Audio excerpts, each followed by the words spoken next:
this new concept and create. I think it's about time we add a bit of slice of life stuff to 6 cars. Say hi to the deer here at Nara Park in Japan. Not sure when I'll use this particular clip, but it's a good way to start off the vlog, I think. Continue our adventures through Japan. So let's see what we'll go into next. Hey guys, we're on the Mazda factory museum tour. So I'm trying to be very quiet. I'm going to talk as little as I can, just because it is quite quiet in here, so don't want to make a ton of noise, but so many cool cars here. Have a quick walkthrough, show you guys what we have. It's really cool. It starts with the first passenger car, the R360 Coupe, very, very tiny, obviously. And it just sort of works its way up through the ranks. The Familia, the Bongo van, absolute legend. And of course the first rotary powered sports car, the Mazda Cosmo Sport. Really timeless design. Got the original Savannah GT.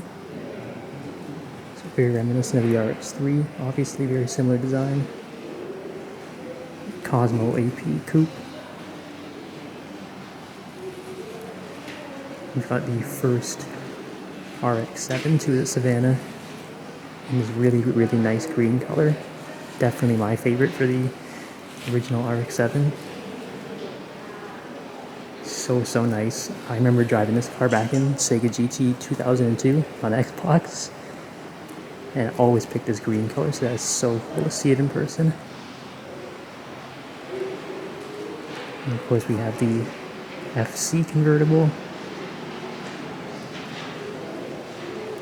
the NA, the Unos Cosmo, and we've got the FD over there as well.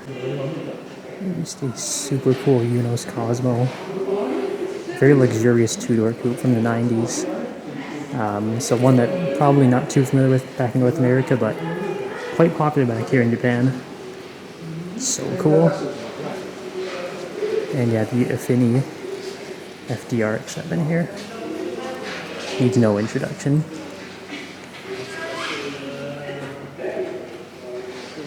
Another car that needs no introduction.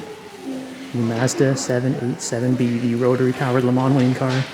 First Japanese branded car to win Le Mans. And we don't even need to hear the sound, just to remember how sweet that rotary is.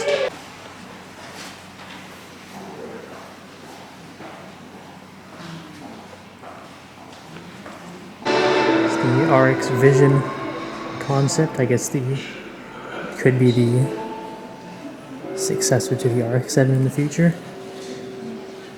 Bit of harsh lighting here, so I'll take you around the front for a better look.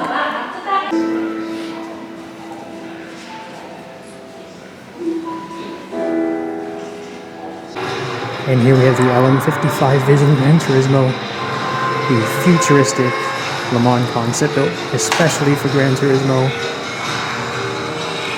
Seeing it up close and personal in real life is pretty insane.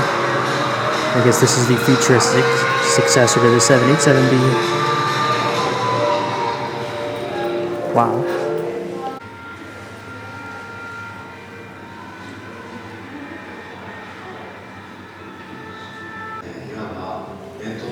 Crazy looking back end, my goodness. Please, Mazda, please go back to Le Mans. This looks amazing.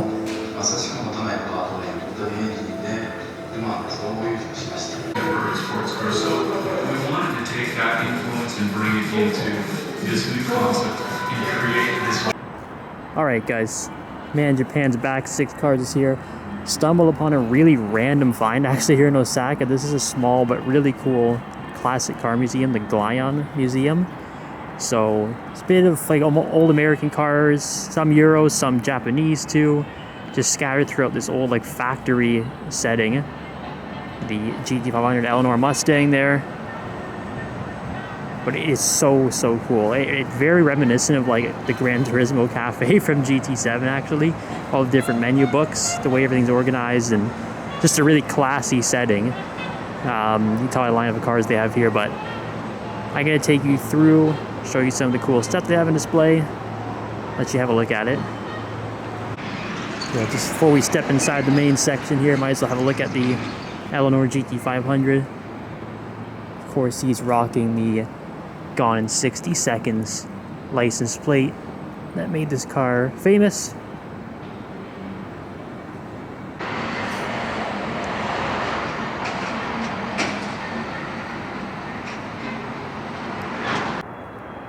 Yeah, there's just a bunch of like old cars just sort of scattered around the little alleyways in this building too. And you see the old Toyota Celica back there, the Thailand tuk-tuk.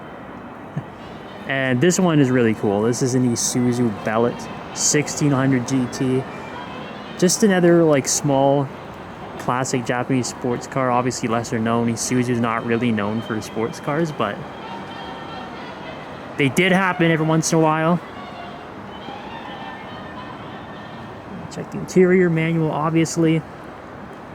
Got that Type R badge on the side. It's a really cool little car actually.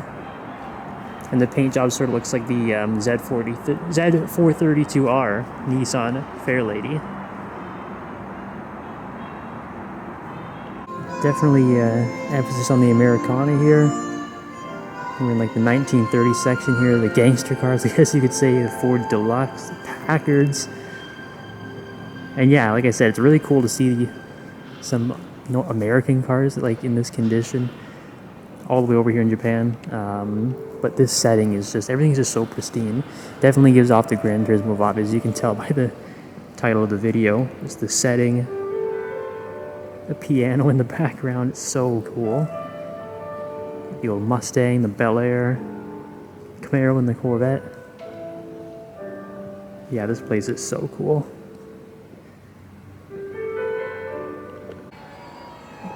Old British cars, got the old Rolls-Royce Phantoms.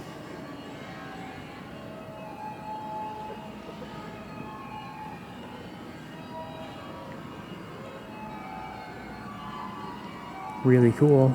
This one's a Silver Wraith, actually, not a Phantom.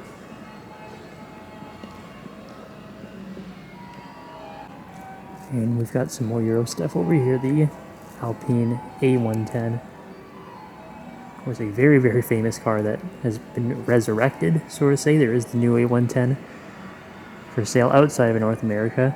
That is such a cool timeless car. And the Ferrari Dino. Just beside that, the 246 GT spec. Looks so, so good in this setting. Again, everything's in like mint condition.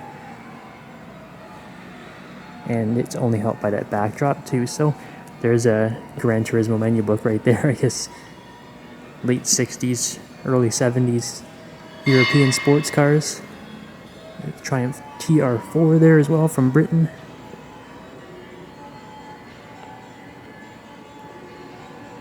And this is really cool, Japanese car history. This is a Prince Skyline, so of course before there was Nissan or Datsun, there was Prince. And this is actually one of the original Skyline designs.